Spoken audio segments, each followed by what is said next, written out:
Hello, I'm Erin Marcus, founder and CEO of Conquer Your Business, and I want to welcome you to Ready Yet? If all you needed was a step-by-step plan of what to do, you could buy a book on how to succeed and you would be all set. But here's the rub. You'll never do what it takes until you become the person it takes to do it. The Ready Yet podcast is dedicated to those who are ready to become the person who succeeds, ready to become the person who steps into more, and ready to become the best version of themselves. In the I'm Ready interview series, join me for inspiring conversations with people who figured out who they needed to be in order to achieve their dreams, and were brave enough to be that person. Hello, and thank you for joining me here on this episode of the Ready Yet podcast. I'm so excited because we get to talk to all sorts of people who were ready to do the next thing in their life, right? Ready to go for more. And we all love hearing the real stories of how people got to where they are, as opposed to the pretty Facebook, Instagram stories that people choose to share with us that sometimes only make us feel bad about ourselves. Allison Williams is here with me today. I met Allison in a mastermind, right? I did get to meet you in person very briefly back in January in Santa Fe before everything happened. So I did get to meet you in person, but Allison and I are part of the same mastermind. So we've been spending Facebook and Zoom time together and just loved your energy, loved what you had to say and how you had to say it. And I am so, so glad that you agreed to join me here today. So why don't you give everyone an official introduction so they know what it is that you do? Okay, so first, thank you for having me. I'm really excited to be here. And for anyone that doesn't know me, my name is Allison Williams, and I am known as the Law Firm Mentor. Law Firm Mentor is the name of my company. And I tell people that Law Firm Mentor is a business coaching service for solo and small law firm attorneys. We help them to grow their revenues, crush chaos in business, and make more money. Yay! How can you not want to do all that? Right. Awesome. So, but you are also an attorney. I am. Are you still have your private practice?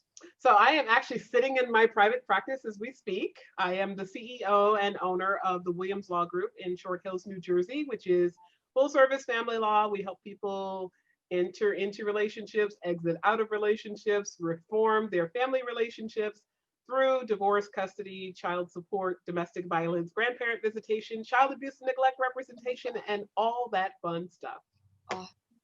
All right, so I'm just going to start throwing questions at you because I have like lots. I've been in this mastermind with you, but I've never really got my, one-on-one, all right, what do I need to know type of opportunity here. So Tell me, because I'm very interested in attorneys. My dad told me since I was 7 and I won my first logical argument with him that I should have become an attorney. I've worked in several of my different jobs alongside the attorneys that our companies had. And I know there's all these specialties. So what made you go into the specialty that you're in? So it's interesting. So family law is what we were often referred to as the redheaded stepchild of the legal practice. It is thought of by many as the place you go when you deal with the warm and fuzzy and you deal with people's feelings and you encounter great people at their worst. And I didn't want that. I didn't plan that. It just kind of pulled me. So what ultimately happened was I had a job lined up for graduation of law school. I was going to work for the EEOC. And that year they had a hiring freeze. So they called me soon before I graduated and said, oops, never mind. So I suddenly had no job. Oh, wow. And went to career services, had my first breakdown of my lifetime. And they steered me toward applying for a clerkship in the state of New Jersey, which is a 1-year job. It's a term of exactly 1 calendar year where you work for a judge, doing legal research, helping him or her prepare his or her calendar, things like that. So I figured I could at least land and have a paycheck and then be looking for my next opportunity. And it happened to be that I had done some domestic violence volunteer work in law school. So I had that on my resume. That made me attractive to family court judges in New Jersey. Got several interviews with family court judges. The first one I met was the Honorable James Farber, who's now retired, who I loved him as much as he loves me. We hit it off, got my job, got my foot in the door, and I've been a family law attorney ever since. Did you ever work at a big firm? I did. So very first job out of the clerkship was at a family law boutique firm with 10 lawyers. All we did was family. Well, I shouldn't say that. Most of us did family. There was kind of like a hodgepodge of other municipal criminal, but mostly it was family. And then I ended up going down the shore. That's kind of the way we refer to the lovely land of New Jersey, right? There's the shore, and there's up the shore, down the shore. I think we're all way too familiar with the shore thanks to a certain amount of time on television, but yes. Yeah, so don't think Jersey Shore, because that's not actually, those people do not represent New Jersey. But I ended up moving quite a bit south of my first law job, my first law firm job, working for a firm that doubled in size while I was there over a 4-year time period. So it ended up, I ended up working in a firm that had well over 100 people, and then moved to my next law job, which was the family law department of a general practice firm with about 12 lawyers, and still only did family. And then from there, I said, okay, this employee stuff is done, and I started my own law firm. So I asked you those questions for a reason. And I love that I kind of figured out, this employee stuff was done. And here's why. Because I had, not in law, but a situation. One of the things I think that attracted me to you from the beginning is you are unapologetically, authentically you. And this is not, quote unquote, suited, buttoned up lawyer. My corporate background is in financial services. So even though it's a completely different field, it has that same buttoned up, proper, and I believe we're about the same age, which means when I was in that world back in, started in the 80s, power suit, women had to be men, and so that's why I asked you if you ever had a job where you worked in that type of environment, because one of the hardest things that I had to figure out was how to be authentically me and let the freak flag fly as much as it does, right? Interesting way of putting it. Right, but it is what it is. Who am I kidding? I'm not quiet and shy. I'm not fooling anybody. The tattoos are currently covered, but that's because it's cold, right? It's not, so, and you were at East Coast. Mm-hmm. So I think in Chicago, we're a little bit more laid back than East Coast. Have you been through that experience? And how did you navigate it, going from a student who needed a job in a field to the most amazing, awesomest person that I know you to be? So yes, I went through very much that same journey. And I think it is less prevalent now for young people in their 20s and even early 30s to break into traditional conservative professions without having to do the conformist thing. But I did the conformist thing, right? Did I? And I already had so many natural accoutrements that were not within the little box, right? So the box of attorney was white, male, conservative, navy suit, yeah, no, and I was none of those things, right? And especially in the Northeast, because I came from the South. So I didn't have the white thing, I didn't have the male thing, and those were not things I could hide. Like you can't do anything. I'm just going to be very frank here, since we're being honest. There are Black people that can pass for white. There are females that can pass as non-binary. Right. There were no hiding these boobs. There was no hiding the brown, very palpably brown skin.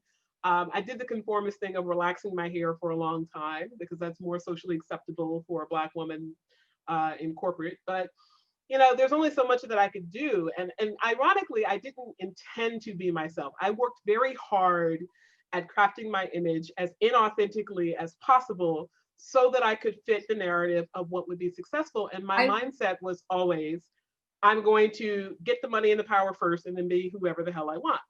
I love that you said that. I say it the way that you said that is so true. I worked so hard to craft the perfect inauthentic version of myself. Yeah.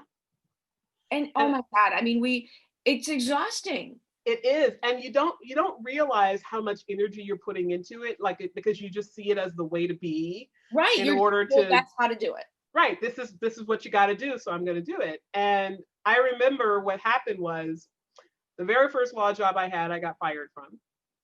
So to me, I've actually been fired twice, right? So the third law job, I actually quit before I got fired. And I probably by that time I wasn't going to get fired, but I had gone through that experience twice of not fitting into the good little submissive I was supposed to be. I've always had natural BDE, is what my salesperson refers to me as.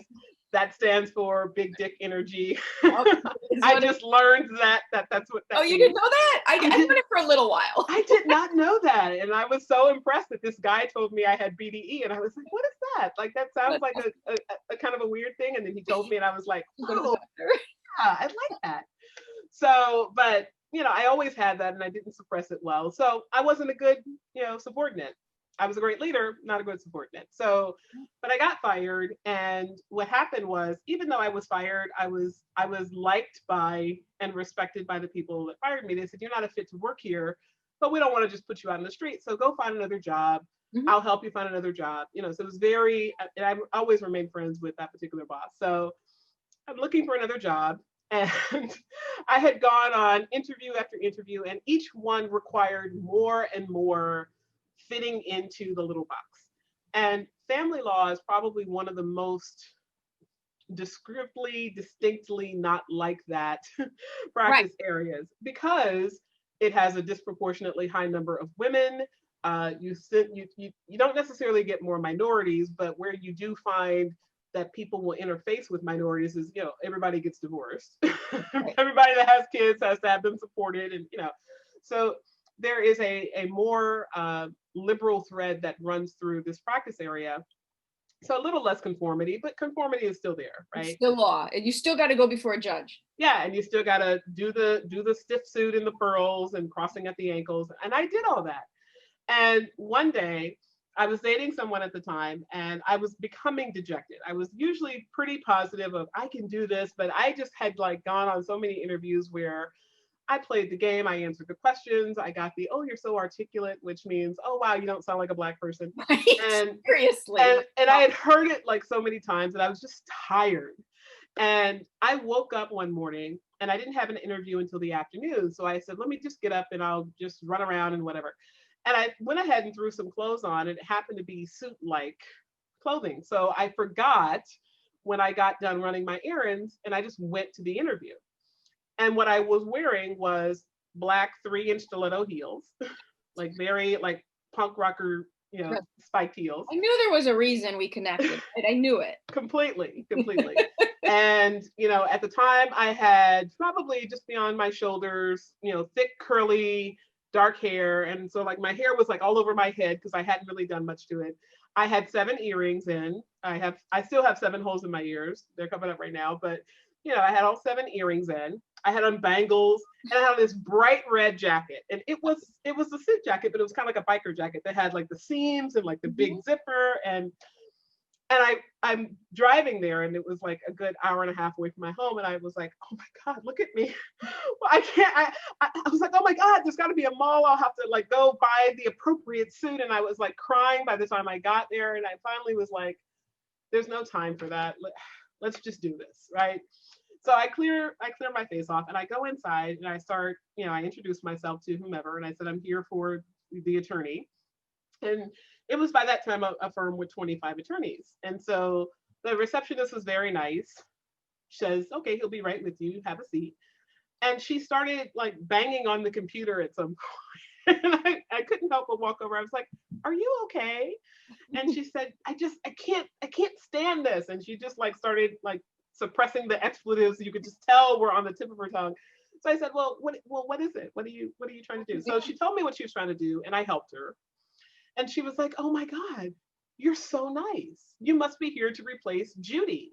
And I was like, so I don't know who Judy is, but I'm here to apply for the position of associate with, in the family law department. She's like, you're an attorney?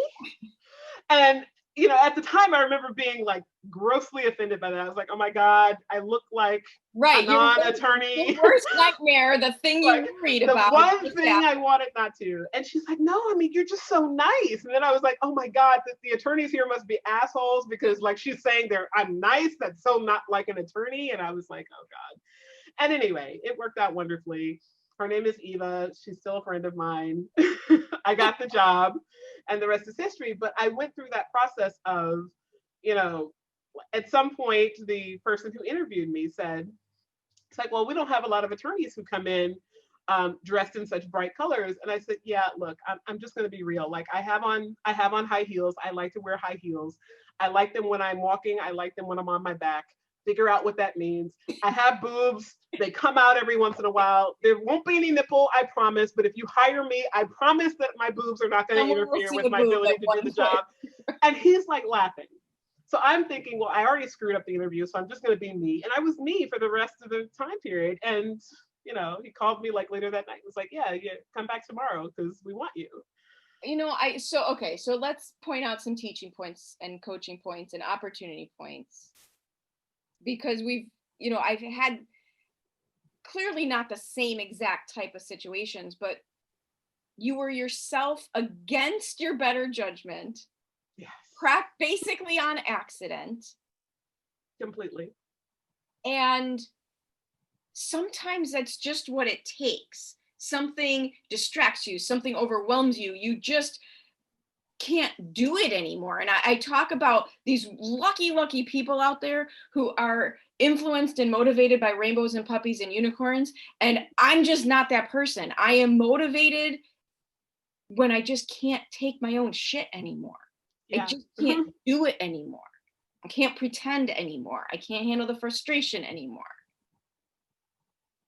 And there's so much truth to the idea that I never believed this. Like when people would say, oh, just be yourself, I'd be like, oh, come on. Do you know me? Do you not know me when you're really like, just stop, right? You don't know me or you wouldn't give me that advice. Exactly. But it wasn't even from a place of self-hate. It was really more from a place of, I don't see versions of me out there. Whether that version of me is, I don't see women who are feminine and are not objectified to the point of being sexually harassed, or Black people who are quite palpably, quite obviously Black people and are allowed access to, right? So the people who get to a certain place conform in a certain way. Right. And so I very much believed that I had to conform in a certain way. And I think my generation, our generation, was really at that place where, while that was still true, and look, the world we live in still values synchronicity, right? So people that conform have an easier time in many ways. But when you have something, when there is something there other than just a dollar and a degree, when you are capable, knowledgeable, skilled, and you add that something about yourself that is distinct from other people, you stand out, but in a good way. Right. And I didn't realize that. I was so urgently trying to fit in that I didn't realize that the places where I was being really successful in life were the places that I was myself. The places where I was using my arms, flying across the courtroom, and the places where I was using this big voice of mine, and the places that I was quite palpably a Black person. And those things were not problematic. Those things were actually making me distinctly successful.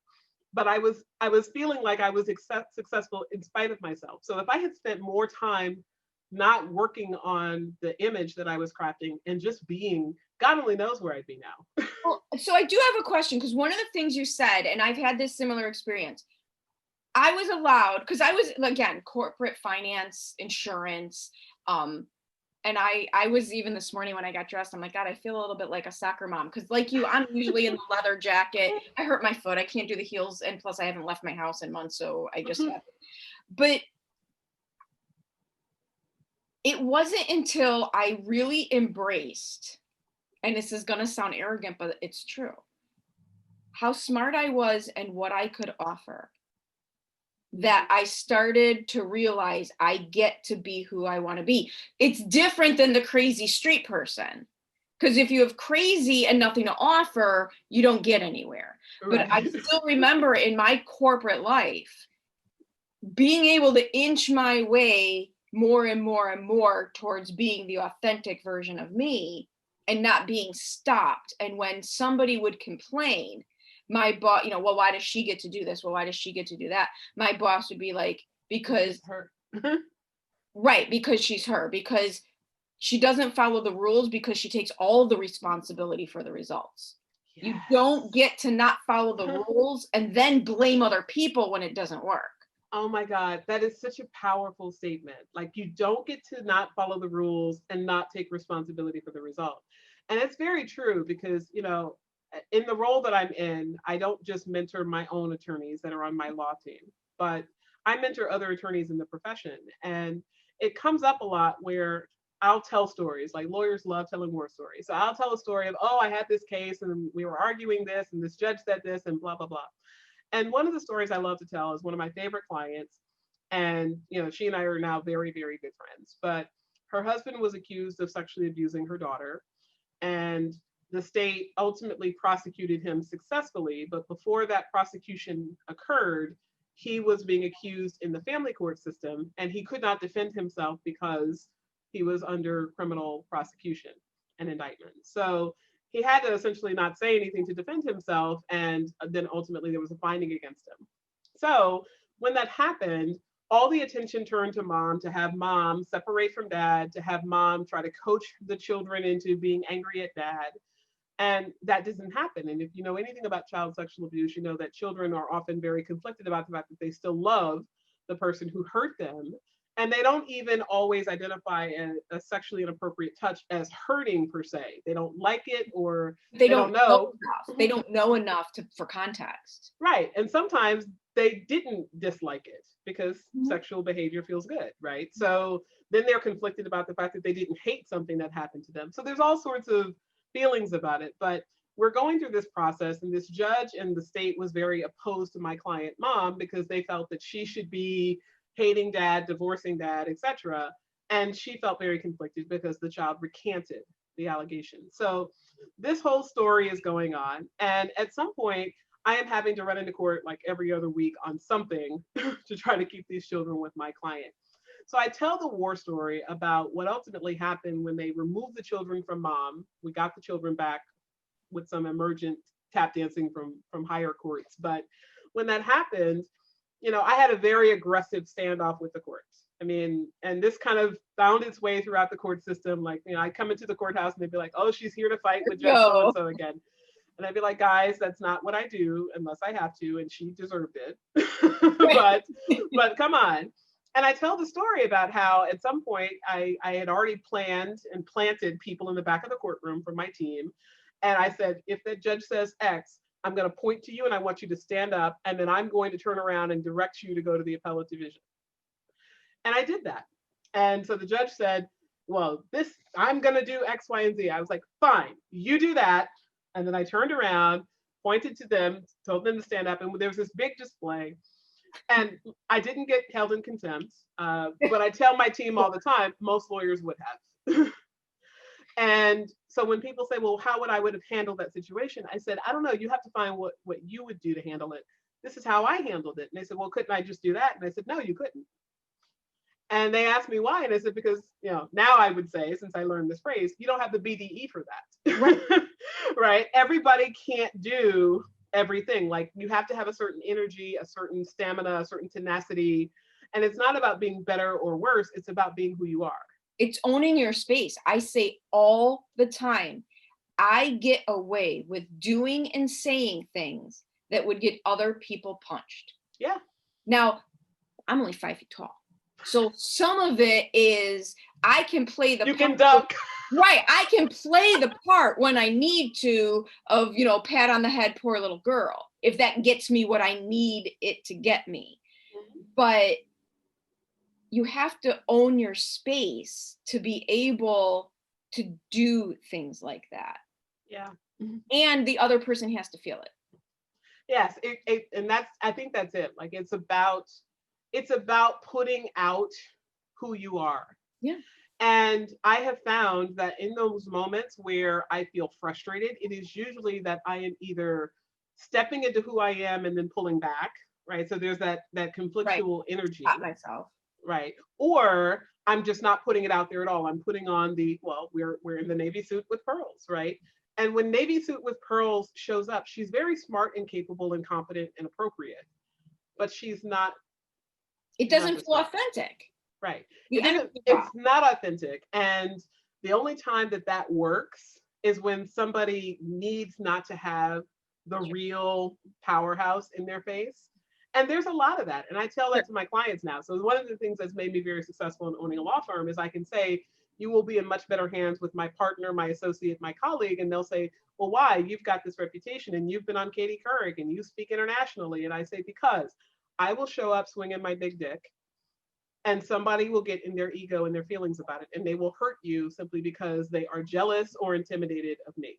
So it does not serve you to have anything other than my name on the letterhead. Well, but see, here's the thing though, because something else happened when you do that. And I watch a lot of entrepreneurs just kind of screw themselves over. What ended up happening as you delegated.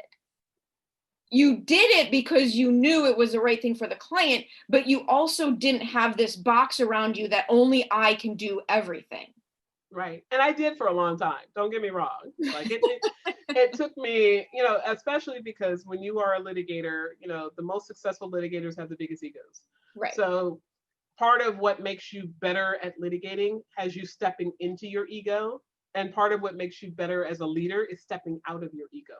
So there's two conflictual spaces. And part of the reason why I coach lawyers is that I had to master becoming the best version of myself and then breaking the mold and becoming a different person and the best version of that person in the same body with the same goals. Well, and that was the tough part. I hope you're enjoying this episode of the Ready Yet podcast. I know I really enjoy having conversations about who you need to be in order to reach new heights. As founder and CEO of Conquer Your Business, I work with my clients at the intersection where what they need to do to succeed meets who they need to be to do it. If you would like to have a conversation about your business, please reach out to me at erin@conqueryourbusiness.com. And that you're saying that is so true, because I have been approached by several different lawyers for coaching. And I don't usually do it because the response that I get over and over and over and over again when I tell somebody, well, you're choosing this, well, this is what's going on, is I have to. That's lawyer culture. I have no choice. Now I will have that conversation with you once about choice. I will have that conversation with you maybe twice about the truth about choice. But if you just keep defaulting to, I have no choice, that's just how it is, I can't help you. There's nothing I can do. I can't change the rest of the world. I can only help you. Yeah. And, it's interesting you say that because, when you and I found the same coach for our mastermind. Right. And she is very, very distinctly different than I am, different than you are. Yep. She's her own person. But one of the things that I had gotten to a place of was accepting, okay, someone who does not know my world, who does not follow my code, who does not live in my space, can have insights that can help me and guide me. But I will tell you, lawyers, we are a hard lot. And part of what makes me effective at coaching lawyers is the fact that when they pull that, well, what we have to do is, I'm like, I tried that shit. Oh, by the way, I had a bigger reputation than you did. I had more money than you did. I had more status than you did. So don't try that crap with me. And there's a lot of industries that are like that. One of the people, so when I got my MBA, I had a dual focus in marketing and executive coaching. So one of the people who was my first facilitator in the coaching world was an executive coach, and NASA was one of her clients. And she used to make me laugh because she said, if you work for NASA and you show any teeny little inkling of personality or leadership, they will dump tons of money into helping you become a leader, because they're all rocket scientists, Right. and they're not going to listen to someone who's not smarter than them. And nobody's smarter than them. I know, right? So like the rest of us say it's not rocket science, and they say, well, actually it is. Actually, it is. So it's is. kind of the thing with lawyers, and there's certain professions, like you said, it is part of your ego that makes you good at what you do and be able to do what you do. Breaking the ego is definitely one of those things. And what's interesting is, I shouldn't say breaking the ego, it's suspending the ego. Mhm. You know, it's suspending the ego long enough to let influence seep in. And what you'll find is that a lot of lawyers have faux ego. So they are not inherently narcissistic. They're not inherently self-aggrandizing. What they are is fraudulent, the same way that I created my inauthentic self, they created their inauthentic self, and then they started to believe the story of that inauthentic self. So underneath the surface, there's all that low self-esteem and wounded heart and, you know, trauma from childhood. And, you know, you have to have a certain level of sadistic, you know, behavior to want to grow up and become somebody who fights for a living and who has everyone disagree with you. And the whole purpose of your job is to point out that somebody else is wrong. I mean, like that, you know, that takes some stuff, right? So all that stuff we have to work through ourselves, but we don't often let people in to help us through that stuff because we have been taught by our culture and by our profession and by society, we're supposed to know the answers, we're supposed to have the way, and if we don't, there's something wrong with us. So there's a lot of hiding out that happens in lawyers in particular, but you really see that fragility in a lot of people, especially in corporate, that, you know, this, I've got to be a certain way in order to accomplish. And if you don't get people to see past that while they are finding their way into who they are, then you really don't get to help them. You get to just kind of pacify them into the next little baby step. Well, so I find it intriguing. So I grew up, and I don't even know if you know this about me. So I grew up in Chicago in the public schools in the 70s and 80s with people from, I think we counted once, 22 different countries.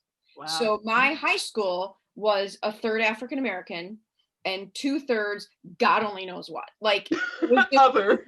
right? It was like everybody. So you can kind of say it was a little bit predominantly African American, but that was because there was so many different others. And when we get together for our reunions now that we're older, we can talk about, we didn't realize that wasn't normal, that other people didn't, you know, I'm Jewish. My brother's bar mitzvah book looks like Baby United Nations. You know, we didn't know that that isn't how everybody grew up. And what I see now, and I'd love your input on this because it's so interesting to me how it can be so opposite and at the same time. Because you mentioned it when we first started talking, that the younger generations don't have the supposed tos the way that we grew up with. And yet, at the same time, the reversion of the racism and the sexism, how is that happening at the same time? Yeah. So it's interesting because when I say the younger generation doesn't have the same shoulds that we had, I think there is, you know, and I teach this in one of the programs that I teach for lawyers called Marketing for the Masters. You know, we look at Maslow's hierarchy of needs. Mm-hmm. And if you think about the need for security, the being with other people, like other people, that component of our humanity that makes us, you know, that survival instinct, we very much have that. And now I think what is happening is being different is the new way of being like everybody else. Well, it's so funny. So growing up in Chicago, and dude, I was 3 blocks into the city out of the suburb, like 3 blocks. We wouldn't be caught dead going north, right? Because we're not suburb people, we're city people. And it was really interesting to me though, because when I would be with my parents' friends' kids from the suburbs, they were all trying to conform with the Benetton sweaters, right? I mean, I'm aging myself here, right? But, you know, they all looked alike. Nice little homogeneous group. But you're absolutely right. In the city, different was our version of conforming. Right. And so, but the one thing that runs through the thread is safety, right? So we all have a fundamental need for safety, and safety comes in the security of being like other people. And racism, sexism, homophobia, all of that is baked into the fabric of our country. So what ends up happening is the way that you are like other people is to adopt belief patterns that are like other people, regardless of what you look like, right? Right. So you think, okay, Black people are more likely to be criminals. You think that whether you're a white person or a Black person, because that is a belief that is baked into our culture. You believe that women are supposed to be submissive to their husbands. Why? Because religion dominates. Even when you are not a member of a religion, you get religious beliefs Right. 'Cause you're inculcated surrounded by in it. every orifice of our country. So you learn this is the way I'm supposed to be. So then you adopt that belief system. And even people that rebel, their rebelling is the belief system, right? So either I believe it or I don't believe it. There is no in between. There is no gray area. And so what ends up happening is all those inappropriate beliefs that we have passed down about looking at people and seeing them for something other than just a human, and we see them as the composite of their negative traits that are ascribed by someone else, all of that we also adopt as a part of our sameness to other people and their beliefs. And so that's, I don't ever think, frankly, that that is going to go away. It gets better every generation, but the better is still a component of stereotyping and believing things about people based on what we've been previously told. And going back to our conversation earlier and being able to break free of that on top of the image of what you're supposed to look like or do in order to get to where you need to be. It's a brutal journey. Yeah, It's a it brutal is. And it's a painful one, right? Because you can't, it's not like you let go of one and reach for and suddenly arrive at the other. There is a process of trying to break the pattern of being yourself in that subgroup in order to achieve a better life, a better sense of purpose, a better sense of being, well-being, emotional well-being. But you're still not necessarily immediately adopted into a new belief system or a new group of people. So there's often isolationism that comes with that. There's often a feeling of being less than because you don't conform to what you previously believed. And so a lot of that stuff people don't ever break out of. It's the same reason why we have people that have a poverty mindset and they don't ever break out of the poverty state that they're in or the middle class state that they're in, because leaving behind what you knew becomes a matter of it's self identity triggering. So I'll ask you a final question, and I guessing I know the answer because you've done the work. We continue to work. Is it worth it? Yeah, it's always worth it. Right. And I say yes because of course I know for me yes now, for right? me it is the yes, but I have clients right now that struggle with that. If I change, that's going to sacrifice my marriage, or if I change, that's going to eliminate my friend set.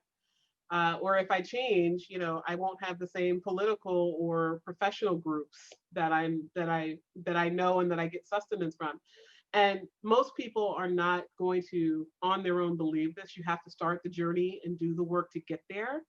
But it is letting go of that faux sense of self and stepping into the opportunity for more, not even getting the more, just the opportunity for more, and starting to see that it is better when you leave behind all that dysfunction that was ruling your life. It's only when you start to actually see little glimmers and pieces of that better self that you start to say, yeah. And then you want more and it becomes addictive. And then you become like us, the professional and personal development junkies, right? Right, exactly. And so, I want to end it on this and would love to get your input because the way you were describing that really made me think. Celebrate the people who are doing it, support the people who are trying to make those changes, but at the same time, have more empathy for the people who aren't, because it isn't easy and it's not fair to just assume that everyone's like you and me and wants to be that uncomfortable. Not just, it's just not, having more empathy for the people who aren't doing those things and making those changes. Yeah, well, I think in general, people need to have more empathy for each other. I think that it's a challenge because on the one hand, you want to show support for people no matter where they are in their journey. But on the other hand, if you make it too comfortable for people to stay where they are, they're that much more inclined to do so. Well, and I think empathy is different than what is it? How is it described? Empathy for supportive, but not enabling. Yeah, it's a fine line. And I guess it really depends on your relationship with the person, right? Awesome. I think all humans should be empathetic toward each other. And I also think all humans should call out the stuff that they see that's not the right stuff, but we don't all do that. I mean, We don't all do that. I'll be honest, I see some of the stuff on Facebook and I'm like, I just don't have the time. Oh, right. I don't have the energy. Yeah, seriously. And it's not just choose your battles, it's choose the location of your battle. Yes, the location, the energy, the time of day, the state of intoxication. Everything about the battle. Right, exactly. So here's the deal. I knew we were going to have a great conversation because you're as direct as I am and willing to talk about anything. All and stuff. I think we're missing that too many times. And I'm honored to have a circle of people around me who are willing to have the conversations, whatever those conversations may be. Well, this has been great. Really. And I feel very honored that you invited me on, and I had a great time. So thank you. Awesome. So here's the thing. I'm going to put links in the show notes so people know how to reach out to you. But tell everyone, if they are, especially if they're an attorney trying to grow their own practice, if they're looking for a speaker who can wow their audience on so many freaking levels, how do they get a hold of you? All right. Well, the easiest way is always on my website, lawfirmmentor.net. You can find us there. I have on my own podcast, the Crushing Chaos with Law Firm Mentor podcast, and certainly we're on all the social medias. So reach out, find us. You can find us. You can get a lot of good content out there just to kind of see what we're about and connect with us if you so choose. It's just awesome. Thank you so much for joining me. Thank you so much for joining me on the Ready Yet podcast. I get so motivated by the amazing accomplishments of the remarkable people I meet, and I'm excited to be able to share some of their stories with you. You can find more episodes of Ready Yet at your favorite source for podcasts or at conqueryourbusiness.com. And if you've already decided that you are ready to become the person you need to be to achieve your big goals, feel free to reach out to find out how I can support you in your efforts. Or check out the Work with Erin page on the Conquer Your Business website. I also invite you to share this podcast with anyone you know who loves to learn and be inspired. And if you're so inclined, I'd be absolutely grateful for any reviews you'd like to share as well. Thanks again for joining me. This has been Erin Marcus, hopefully inspiring and helping you to go conquer your big dreams.